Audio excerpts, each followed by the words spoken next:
আমাদের ইলিশ মাছ, আমাদের জাতীয় মাছ কি? আমাদের জাতীয় মাছ তো ইলিশ মাছ।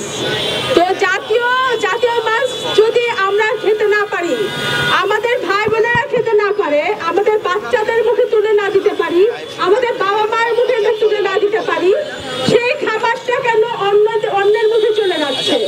আর সেই খাবারটা চলে যাচ্ছে এমন একটা হেতু দিয়ে যে বাধ্য শব্দটা দিয়ে সেই খাবারটা চলে যাচ্ছে। আমার দেশে ইলিশ মাছ হচ্ছে 2500 টাকা কেজি, 2200 টাকা কেজি, কিন্তু সেই ইলিশ ভারতে পাঠানো হচ্ছে 1500 টাকা কেজি।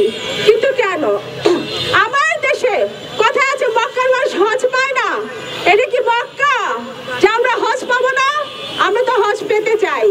আমাদের ইলিশ আমরা খাবো, আমাদের ইলিশ আমাদের বাবা মারা খাবে, আমাদের ইলিশ আমাদের বাংলাদেশে 18 কোটি জনগণ খাবে। 18 কোটি জনগণ খাবার পরে যদি কিছু থাকে তবে সেটা আমরা হয়তো বা অন্য কোনো রাষ্ট্রে বা অন্য কাউকে উপহার হিসেবে পাঠাতে পারি, তবে সেটা আমাদের ইচ্ছে হলে। কিন্তু বাধ্য শব্দটা কিন্তু বিষয়টা একটু অন্যরকমই হয়ে যাচ্ছে।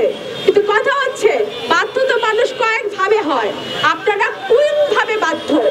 ভালোবাসা প্রীতিতে জড়িয়ে গেছেন সেই ভালোবাসার খাতিরে বাধ্য, নাকি আপনারা কোনো চাপে পড়েছেন সেই বাধ্য? যেটাই করছেন, যেভাবেই বাধ্য হচ্ছেন আমাদেরকে জানান, আমরা আগে শুনি, আমরা আগে বুঝি। কারণ মাছটা তো জাতীয় সম্পদ, মাছটা তো আপনার ব্যক্তিগত সম্পদ না। আপনি কি ব্যক্তিগত ট্যাপে পড়েছেন, নাকি বাংলাদেশি ট্যাপে পড়েছে, নাকি আপনাদের ভালোবাসার ট্যাপে পড়েছে? কোনটা সেটা আমাদেরকে জানতে হবে। আমাদেরকে না জানানো পর্যন্ত আমাদের একটি ইলিশ মাছও এই দেশ থেকে পাচার হবে না, আমরা হতে দেব না। আমরা গণঅভ্যুত্থানে জন্ম দিয়েছি, আমরা আমাদের জাতীয় সম্পদ রক্ষা করব।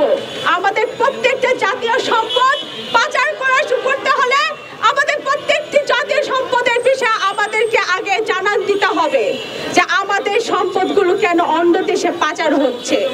তারপর আমাদের দেশ থেকে এক একটি জাতীয় সম্পদ হয়তো বা কোনো প্রয়োজনে পাঠাতে পারেন।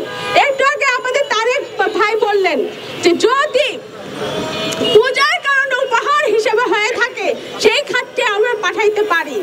হ্যাঁ, সেই ক্ষেত্রে পূজা হিসেবে হলে আমরাও তারেক ভাইয়ের সাথে সুরে মিলে এবং একত্রতা ঘোষণায় আমরা বলতে পারি যে হ্যাঁ, পূজার ক্ষেত্রে আমরা উপহার হিসেবে পাঠাতে পারি। তবে অবশ্যই আমরা বাধ্য নই। আমরা কোথায় বাধ্য? আমাদের দুর্বলতা কোথায়? আমাদের দুর্বলতা? যে দুর্বলতার কারণে আমরা বাধ্য হয়ে ইলিশ মাছ পাঠাতে বাধ্য হচ্ছি। আমাদের বাধ্য নয়।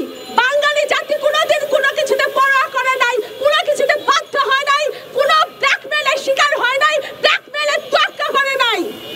সুতরাং আজও যদি আপনি বলে থাকেন যে ব্ল্যাকমেলের শিকার হচ্ছেন, তো সেই ব্ল্যাকমেলের শিকারটা কিভাবে হচ্ছেন সেটা জানান দেন।